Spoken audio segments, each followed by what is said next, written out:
Alright, so it's time for my Civic Sport Hatchback first oil change. This is a K20 C2 engine. I put a little over 3,000 miles on it, and I'm going to change the oil a little early for the first oil change, and probably ignore the maintenance minder and do my own oil changes every 5,000 miles from here on out. Your engine oil nice and circulated, then pull it in your garage or get it up on ramps, jack stands, whatever you prefer. I will be making a separate video going over the jacking points on this 11th gen Civic hatchback and kind of the techniques you have to use to get it up in the air with a jack, and also put jack stands to get all 4 tires off the ground. So you can put 4 jack stands on each of the pinch welds to do other types of maintenance. So the front lip on this car, on the factory bumper, does have a good amount of clearance to these standard Rhino ramps. So that's the easiest way to do your oil change. So taking a look underneath the car, all these newer Civics, I don't know how long they've been doing this, but they all have this, I believe it's aluminum skid plate under tray to protect and keep a bunch of gunk away from the underside of the motor. Taking a look underneath this new subframe, you got some tow hooks here. They're all steel. Might want to undercoat those with some spray here. Lower control arms, sway bar, all steel. Looks like the end links are aluminum. But you're going to want to remove this tray. There's just some simple flathead fasteners and some Phillips head fasteners as well. But I did notice some oil underneath the car, and I wanted to ask you guys if you have seen this on yours. This is wet with oil on the oil pan right here. Taking a look up here behind the axle, there is oil on the right rear corner of the oil pan, right at where the pan meets the block. So I'm not sure if that's dripping from above. It's definitely the valve cover, because if you look down, I couldn't see it with the naked eye here, but you look down on the left rear of the engine. I'm looking at the top of the car here. Quite a bit of wetness on the backside there, and it must just be finding a channel to drip down the whole side of the block. Near the leftmost injector is very wet. I can't believe it was leaking that bad to drip all the way down the engine and coat the subframe like that.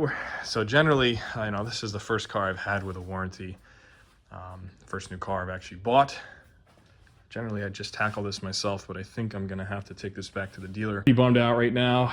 Brand new car, 3,000 miles, and already having more issues in my decade-old Civic I just sold with over 200,000 miles on it. Quality control at Honda, definitely not doing too hot with the 11th gen Civic. Keep you guys updated once I bring this car back to the dealer. This is the second time the car is going back to the dealer. The first time was the hatchback leaking tons of water inside the rear of the car. Let me know what you guys think in the comments. Let me know if you've had this similar issue. So I just got back from the dealer getting the valve cover gasket replaced. Here's the paperwork. You can read up top. It says customer states there's a small oil leak on the back of the engine. Technician verified customer's concern and replaced both of these valve cover gasket part numbers right there. While I was in there, I was able to get him do the first oil change. The car only had 3,200 miles on it.